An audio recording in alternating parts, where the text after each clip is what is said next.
back here at the Relic spot, hoping to be able to get into some coinage today, but just dug right below the surface this neat little thing here, and you can see here it says on it Phillips 66 fill gas. So I'm not sure if that was the lid to an oil thing or what, but I don't recognize it, so it's got to be old. So hopefully this is a good sign of things to come. All right, got another cool relic here. Looks like part of a horse, you know, like a horse setup, a horse rig, like a reins guide or something, attached to some sort of implement or wagon. So that's cool. And then another neat thing that came out of the same hole is this rock. And at first I almost thought it was like a petrified wood or something like that, but it's not. It's almost like it's got two grooves worn down through it, and I don't know, I'll have to clean that up. I'm gonna throw that in my pouch and take it home and see. God, it almost looks like it's a bone, but it's way hard. It's definitely not a bone. So neat. Maybe this is a Native American, a relic of some sort. So all right, let's keep at it.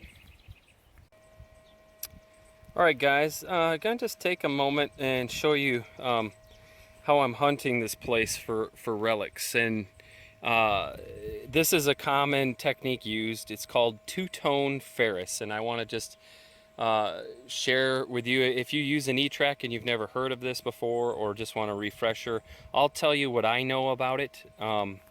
Again, I'm not like the end-all be-all expert in these things, but I found something that works for me. So anyways, as you can see, the pattern that I'm using is completely open. Some guys will bring their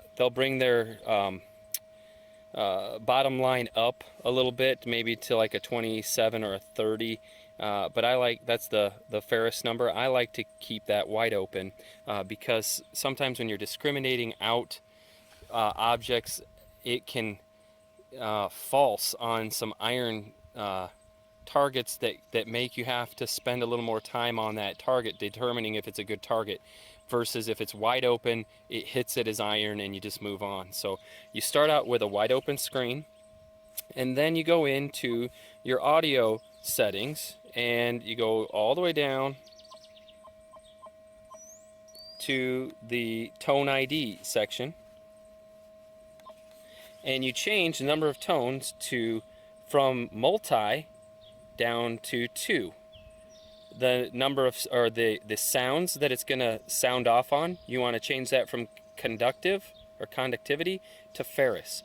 So you're only going to get 2 tones, and it's going to key off of the first number. And I can't remember where the break point is on that scale from 0 to 35. It might be like a 27 or something, but it's basically going to give you a low tone for iron targets, and everything else it's going to ring in as a high tone. So let me just show you what this sounds like, because you may have heard me kind of allude to, you know, a lot of grunting when I'm in two-tone Ferrous. So I'm not going to scan here. I'll just show the coil going over the ground. So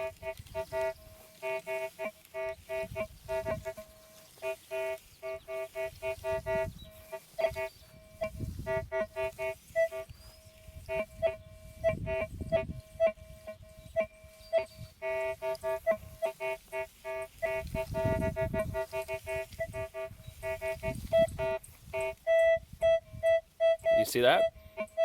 So everything else that I had scanned is iron. Grunt, grunt, grunt, grunt, grunt.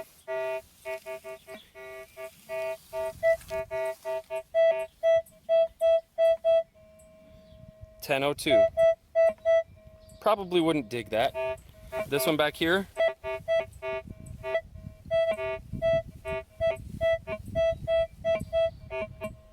That was a 1405. I probably wouldn't dig that either. But the point of it is, you know, if I was hunting this in multi-tones with conductive sounds, I'd be getting all sorts of falsing off of this iron. A lot of nails, a lot of big chunks of iron. And I'd be wasting a lot of time investigating those false signals or even digging those false signals. But two-tone ferrous allows you, as you're scanning, to really realize iron, you know, it's an iron, and then a non-iron target. And then you're only spending time investigating those things that chime in at that higher pitch. And you know, in a lot of cases it's still junk, but then when you see a 1245, 1441, something that's in a range you'd want to dig, you can dig it. And that's how I've gotten a lot of non-ferrous items here. A lot of the mason jar lids and stuff, but I got that other relic, that Rains guide. So hopefully that's helpful to somebody out there, and that's how I use two-tone ferrous. All right, just dug this thing here, which at first glance I thought was a piece of junk, but as I cleaned it up a little bit, and hopefully you can see this at home, it has some decoration to it. There you go. I think it's a sterling silver plated, or a silver plated, not sterling silver, silver plated copper bracelet. So very neat. I'll clean it up. I'm pretty sure it's not silver. I think it's just silver plating, but that's pretty neat. It's old. Let's keep at it.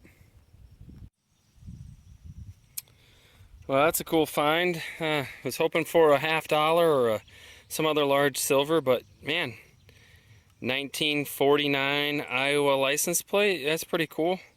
It's in pretty good shape too. I don't know if it'd be any good to a collector or not, but looks pretty good. Let's keep at it. All right, just dug this this crushed thimble, which is pretty cool. It seems like it's a little short one, and I'm pretty sure that it's aluminum. It does not feel heavy enough to be silver, and I'm not really even sure how I would tell if it was silver, if it would be marked somewhere. But yeah, that's great. Those are fun to find, so we'll keep looking around here.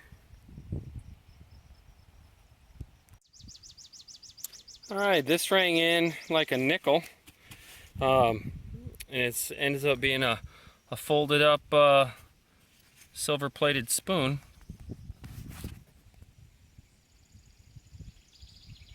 So yeah, really clean. There's the imprint where it was, you know, so it's a nice little relic. Let's keep looking. Alright guys, got my first chance for an old coin. This is ringing up solid 1346. Again, I'm in two-tone ferrous mode, so the tone is the same for everything, but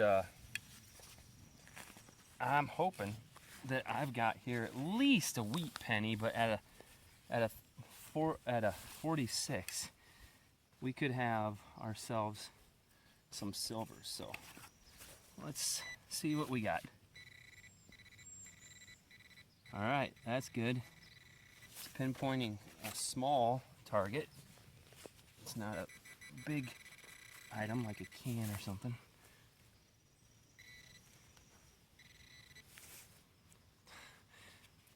I should have known better. I'm in Relic City, so it's a brass buckle. So some of you guys would be just thrilled with something like that. I guess it's okay, but I was really hoping for a coin. So all right, let's keep at it.